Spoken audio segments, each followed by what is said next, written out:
Alors déjà, ça n'est pas un guide touristique au sens où il n'y a pas d'adresse, d'hôtel, de restaurant, de plage, etc.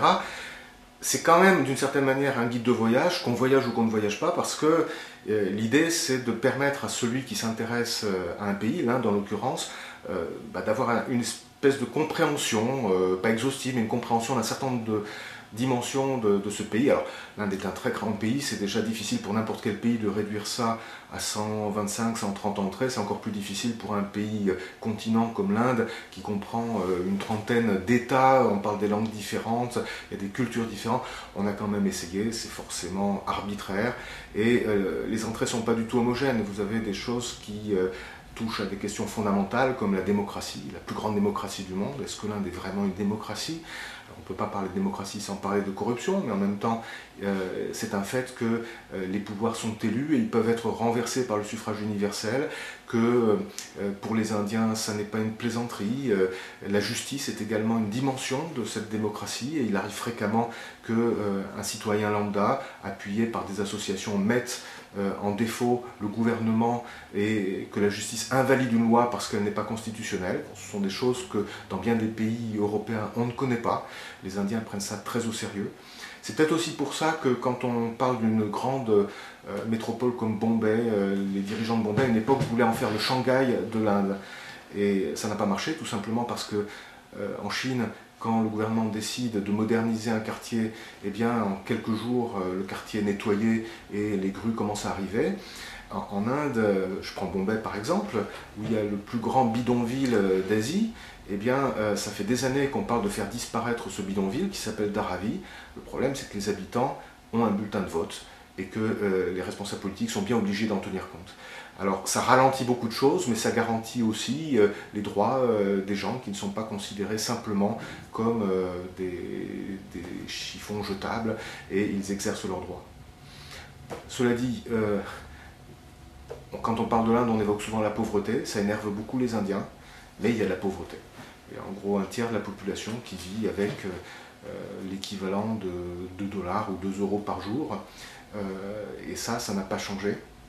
Et dans le même temps, il y a une classe moyenne qui a bénéficié des mesures de libéralisation économique et on est vraiment dans une société de consommation en Inde et là à peu près 40% de la population vit et même vit assez bien parce qu'aujourd'hui on peut importer de tout alors que pendant très longtemps il y a un système de droits de douane prohibitif, on ne pouvait s'offrir des biens importés que si on avait beaucoup d'argent, de l'argent noir généralement. Maintenant, tout est disponible ou presque. Et le dynamisme économique indien joue également au niveau de l'emploi. C'est-à-dire que quand on a une croissance de l'ordre de 9%, alors avec la crise elle est tombée un petit peu en dessous, on est plutôt à 7%, enfin c'est très au-dessus de ce qu'on connaît par exemple en Europe, eh bien ça offre des perspectives. Les Indiens aujourd'hui croient vraiment en leur avenir, quel que soit leur niveau de vie. Ils se voient vraiment comme une puissance conquérante. Alors ils n'en assument pas toujours bien toutes les conséquences, ils veulent un siège au Conseil de sécurité, mais c'est vrai que leur diplomatie est très prudente, ils ne veulent pas se mêler des désaccords extérieurs, ça n'aura qu'un temps, le temps qu'ils assument pleinement leur statut de grande puissance. Et pour revenir à l'économie, il n'y a pratiquement pas de chômage en Inde. Alors c'est vrai que les statistiques ne sont pas toujours très fiables, et par exemple pendant des années les Indiens se sont expatriés, beaucoup en Afrique, mais aussi en Europe, au Canada, aux États-Unis. Aujourd'hui on assiste au phénomène inverse, c'est-à-dire que les Indiens de l'étranger reviennent en Inde, pour retrouver leurs racines peut-être, certains d'entre eux, mais aussi pour trouver un emploi, parce que les emplois sont détruits aux États-Unis, sont détruits au Canada, sont détruits en Europe, et en Inde, des gens qui ont des qualifications d'ingénieurs, d'informaticiens, de comptables, etc., trouvent facilement un emploi et à des niveaux de rémunération qui sont quelquefois équivalents, voire supérieurs à ce qu'ils touchaient en Occident. Donc ça, c'est cette forme de dynamisme économique indien qui a pour contrepartie une préoccupation très matérialiste. On parle souvent de l'Inde comme le pays de la spiritualité. C'est vrai qu'on trouve toutes les religions en Inde, mais c'est quand même pas du tout contradictoire avec une obsession pour l'argent, pour le fait de gagner plus. Et quand on en a, on le montre. Il y a ce côté ostentatoire qui est manifeste et sans aucun sans aucun complexe. Ça n'est pas considéré comme de mauvais goût de montrer qu'on a de l'argent. Ce qui serait incompréhensible, c'est de ne pas le montrer.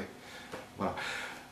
Et cette classe moyenne qui s'enrichit, la vérité c'est qu'elle ne s'intéresse pas beaucoup à l'autre partie de la population qui est pauvre. On sait tout juste que ça existe, on essaye de ne pas voir. Et ça, c'est un des côtés probablement les moins reluisants de la société indienne, où il y a de fortes solidarités. C'est-à-dire qu'on a une solidarité pour les gens qui sont de sa famille, de sa communauté, de sa religion, de sa caste, de son voisinage, de son école, de sa langue. Mais c'est une solidarité de nature communautaire. Elle ne s'étend pas nécessairement à l'ensemble de la population. On considère en Inde comme un devoir d'aider ses proches, mais pas nécessairement d'aider les autres. C'est tout le contraire de ce que nous connaissons en Occident, où on organise des télétons, on donne à l'UNICEF, à la Croix-Rouge, mais on est un petit peu gêné de devoir donner un coup de main à un parent dans la difficulté, parce que c'est du népotisme. En Inde, le népotisme, c'est un devoir. On ne comprendrait pas que quelqu'un refuse d'aider un proche, qui soit de la famille ou du même village. Voilà. C'est les différences culturelles qui frappent quand on apprend à connaître l'Inde. Il faut dire aussi que l'Inde est un pays qui reste à découvrir par les étrangers. Il y a très peu de touristes qui vont chaque année en Inde, c'est étonnant. L'an dernier, je crois qu'il y avait environ 7 millions de touristes.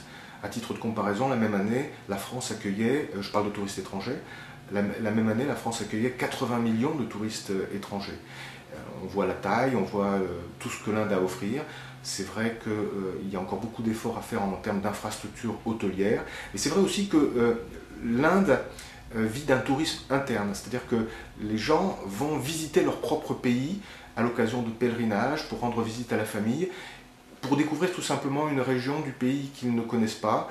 Mais là aussi, il y a beaucoup à découvrir parce qu'il y a tellement de différences culturelles entre l'Inde du Nord et l'Inde du Sud, par exemple.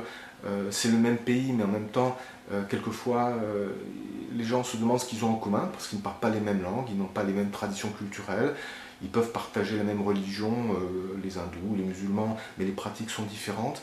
Donc c'est vraiment un pays continent, et ce petit livre qui fait à peine plus de 230 pages ne fait que l'effleurer, mais on espère, avec Nina, avoir permis d'introduire un petit peu de la manière dont les Indiens perçoivent les choses dans un livre qui est destiné avant tout à ceux qui ne sont pas indiens.